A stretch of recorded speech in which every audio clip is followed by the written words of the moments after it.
हर बेटा है गर्व मेरा, हर बेटी अभिमान मेरा, ना चिट्टे से मरने दूंगी ये संकल्प और काम मेरा।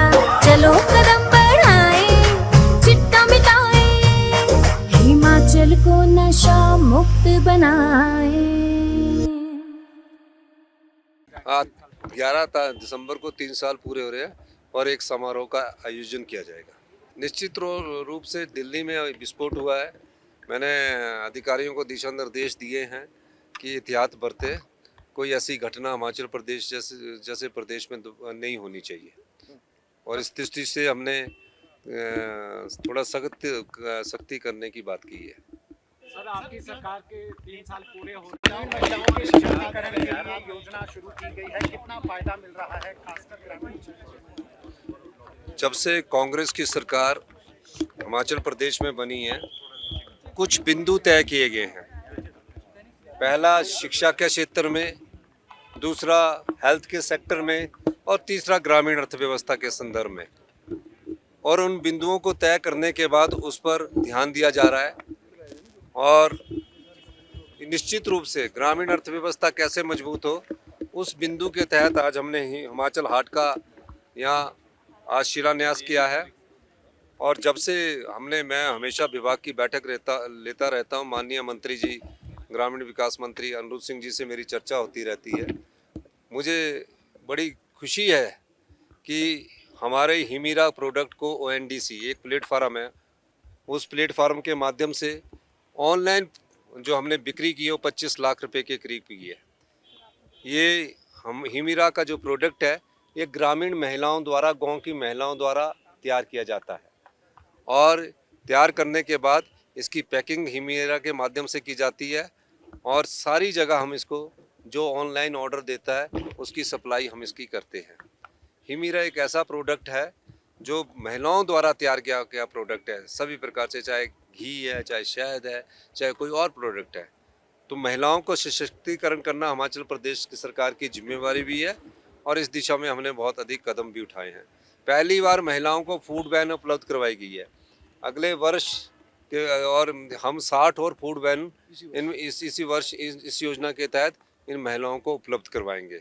और निश्चित रूप से जैसे जैसे महिलाएं, युवा साथी सशक्त होंगे, हमारी आय उन युवाओं की और किसान की और हमारी आय अच्छी होगी और आत्मनिर्भर हिमाचल प्रदेश की तरफ हमारे ये बढ़ते कदम है। उनकी क्या बात का जवाब दूंगा? उनको तो बेचारों को जो पढ़ा के भेज देते हैं वो बोल देते हैं। वो मॉडल नहीं है बोलना। नेता प्रतिपक्ष जी को मैं बताना चाहता हूँ, ये वो मॉडल नहीं है जिसमें शराब के ठेकों को रिन्यू किया जाता था और 1100 करोड़ का अगर ठेका होता था तो उसको 10% पर रिन्यू करके उसको आगे दिया जाता था। और उन्होंने 4 साल ये ठेके रिन्यू किए 10%, 10%, 10% के हिसाब से।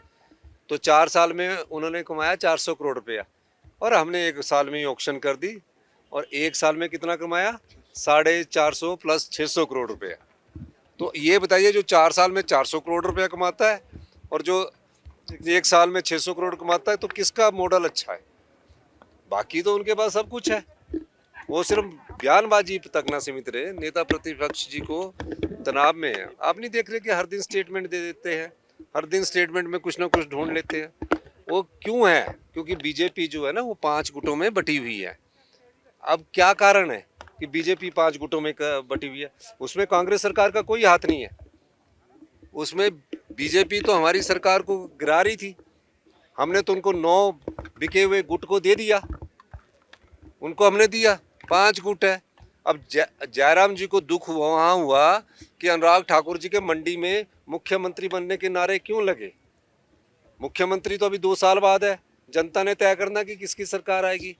फिर उन्होंने क्या किया, उनको गुस्सा आया, वो अनुराग ठाकुर जी की जो होम विधानसभा है, पार्लियामेंट सेक्टर हमीरपुर है, शाहजहानपुर चले गए और जो बिका हुआ गुट है वो हावी है, तो उसने वहाँ उन्होंने रैली कर दी।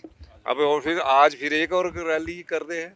तो निश्चित रूप से तनाव में जो व्यक्ति होता है वो बयानबाजी करता है, उनको पूरा पता है, वो मुख्यमंत्री रहे कि कहाँ नुकसान हुआ और कहाँ फ़ायदा हुआ वो खुद जानते हैं। और वो पर लेकिन राजनीतिक दबाव इतना ज़्यादा है कि वो अभी उसमें थोड़ा सा उनको अभी स्थिर होने में टाइम लगेगा, क्योंकि गुटों को इकट्ठा करना उनका दायित्व नहीं है। उनके गुट के जो विधायक है वो भी भाग रहे हैं। तो निश्चित रूप से 5 गुटों में बीजेपी में बहुत तनाव है। कभी किसी का भला नहीं किया, बयानबाजी ही दे रहे हैं भारतीय जनता पार्टी के लोग। नहीं, भारतीय जनता पार्टी अब 5 गुटों में है। जो गुट थोड़ा सा उभरेगा उसको चुनौती मानूंगा। अभी तो कोई चुनौती मानने का समय ही नहीं है। दोनों में नहीं, 5 है। 5 में अभी आगे तो आने दो। मैं आपको बता दूं कौन कौन से, कि नहीं बताऊं मैं 5 गुट कौन से, ताकि आप